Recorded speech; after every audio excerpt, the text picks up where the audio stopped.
may nangyaring lindol po dito sa Davao del Norte na naman.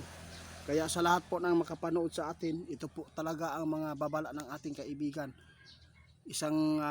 Nung isang araw pa ito, ipinapaabot niya. Kinabukasan nangyari po ang lindol dito. Kaya pakinggan po ninyo ngayon mga idol ang impormasyon na nakuha ng ating kaibigan tungkol po dito sa lindol na naganap. Dahil po kaninang madaling araw nakita na naman ng ating kaibigan ang paggalaw po ng lupa. Diyos, ano naman to guys, kapag ganito may mga mahihinang lindol na nasagupa ng bawat lugar, ibig sabihin nito mayroon talagang matatama ang lugar na malakas. Kaya maghanda tayo kaibigan.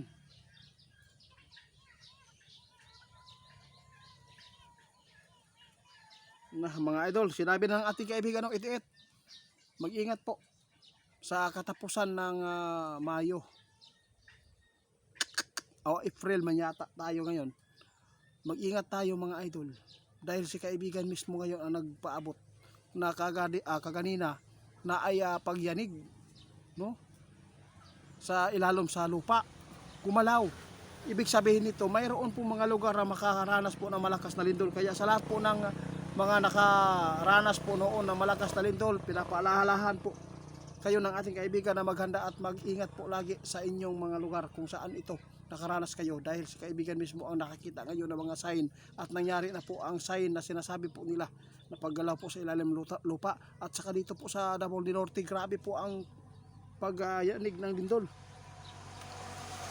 Salamat kaibigan. Guys, hindi po talaga maganda ito na mga sign po na ipinapaabot ng ating kaibigan, dahil po sa nagpapatuloy ng mga kababalaghan ng mga sign. Ito po ang ating nararanasan lagi. Mayroon lang akong ipapaabot sa inyo mga idol. Kung ano man po ang ikakabuti, gawin po natin. Kung ano man po ang advice ng ating kaibigan, gawin po natin. Kapag mayang gabi, kailangan wag po kayo mawalan ng flashlight. Kung mayroon po mga matutulog sa two-story, kailangan po wag. Doon muna kayo sa ground, dahil po napakadelikado ngayon ang panahon natin dahil sa pagpapatuloy po ng pagyanig at paggalaw sa ilalim ng lupa. Grabe mga idol.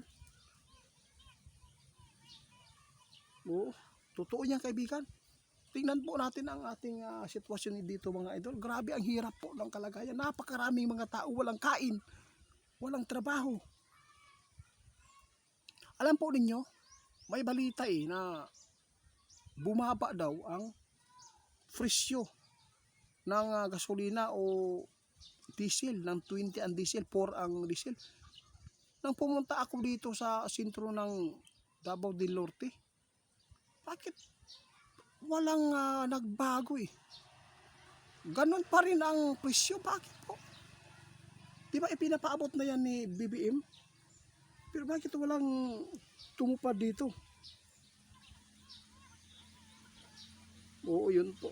Kaya guys, kahit ano pa ang mangyayari, crisis man o ano pa itong masagupa natin, maging matatag kayo. Dahil balang araw mga idol, maraming aahon.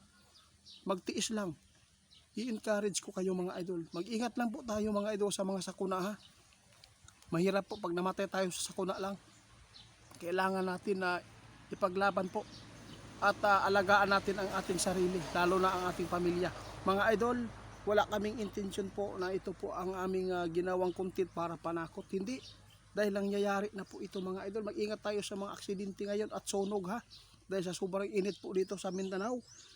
Naku mga idol, ito po talaga ang masakit po isipin. Nasa kahirapan pa tayo, mayroon pang sakuna, mayroon pang kaguluhan.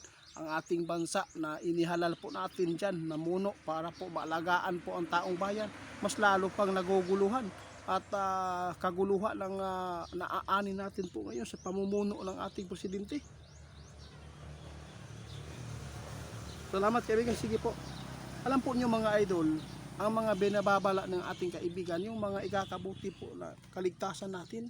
Kung titingnan po natin mga idol, bakit po sa administrasyon pa ni BBM nangyayari ito? Grabe po ang hirap.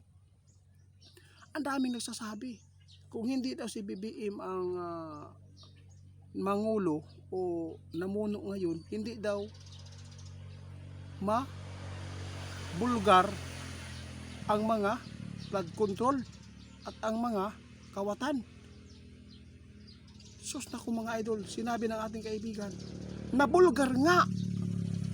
Yun lang, binulgar lang. Pero hindi nanagot.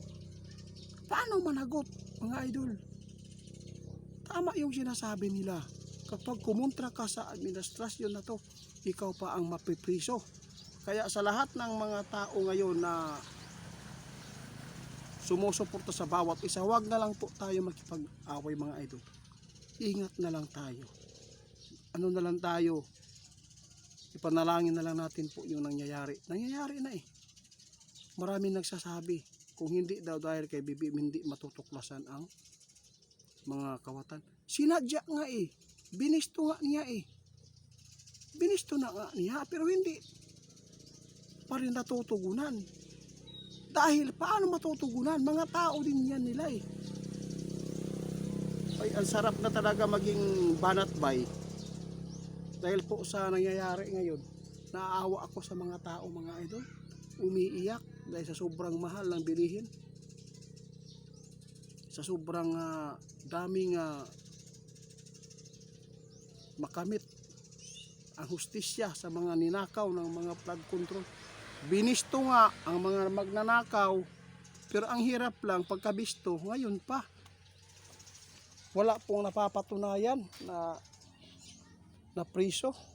So, ingat na lang po tayo, mga idol. Pag-report kay GoSander 88 Fans 2.0 sa TikTok at sa Facebook.